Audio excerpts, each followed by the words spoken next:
কোটা সংস্কারের দাবিতে সারা দেশে কমপ্লিট শাটডাউনে আন্দোলনকারীদের সাথে পুলিশ ও ছাত্রলীগের সংঘর্ষ হয়েছে। এতে ২৬ জেলায় ১০৪ জন পুলিশ এবং ৩০ জন সংবাদকর্মী সহ আহত হয়েছেন ৭ শতাধিক। এখনও বিভিন্ন স্থানে হামলা, ভাঙচুর ও আইনশৃঙ্খলা বাহিনীর সাথে সংঘর্ষের খবর পাওয়া গেছে। নগদের কাছে সব গ্রাহকই প্রিয়, তাই তো সারা দেশে ক্যাশ আউট চার্জ সবচেয়ে কম।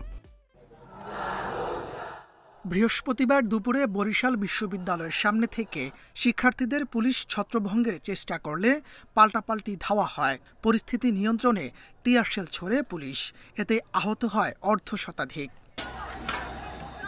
সিলেট শাহজালাল বিজ্ঞান ও প্রযুক্তি বিশ্ববিদ্যালয়ের প্রধান ফটকের সামনে কয়েক দফা সংঘর্ষে জড়ায় শিক্ষার্থীরা। এ সময় আহত হয় অন্তত ৩০ জন। তাৎক্ষণিকভাবে জনভোগান্তি দূরীকরণের লক্ষ্যে আমরা আমাদের আইন শৃঙ্খলা রক্ষার্থে সর্বাত্মক শক্তি নিয়োগ করে আমরা এই পিকেটিংকে আমরা সরিয়ে দিয়েছি এবং রাস্তা চলাচল অব্যাহত করার চেষ্টা করছি। কিশোরগঞ্জের পুরান থানা, একরামপুর, বড়বাজার সহ কয়েকটি এলাকায় সংঘর্ষ রণক্ষেত্রে পরিণত হয়। পুলিশ, সাংবাদিক সহ আহত হয় শতাধিক।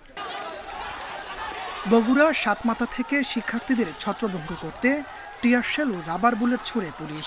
এ সময় সংঘর্ষ ছড়িয়ে পড়ে শহরের বিভিন্ন এলাকায়। পুলিশ সহ আহত হয় ৩৫ জন।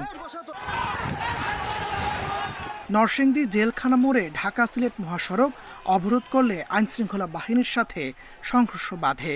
সংঘর্ষে পুলিশ সহ শতাধিক আহত হয়েছেন। আন্দোলনকারীদের সাথে নারায়ণগঞ্জের চাষারায় ও রংপুরে পুলিশের সাথে এবং মানিকগঞ্জে ছাত্রলীগের সাথে সংঘর্ষে সাংবাদিক সহ আহত হয়েছে শতাধিক।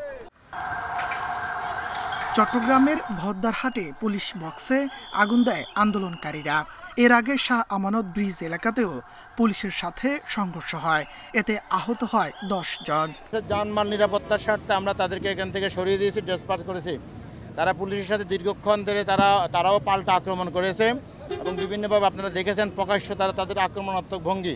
এটি কোনো সাধারণ ছাত্রছাত্রীদের কোনো বিক্ষোভ হতে পারে না। এছাড়া রাজশাহী, খুলনা, নেত্রকোনা, নীলফামারী, হবিগঞ্জ, নওগাঁ, যশোর সহ বিভিন্ন স্থানে আন্দোলনকারীদের সাথে পুলিশের ব্যাপক সংঘর্ষ হয়েছে। তাপস সরকার, ইন্ডিপেন্ডেন্ট নিউজ।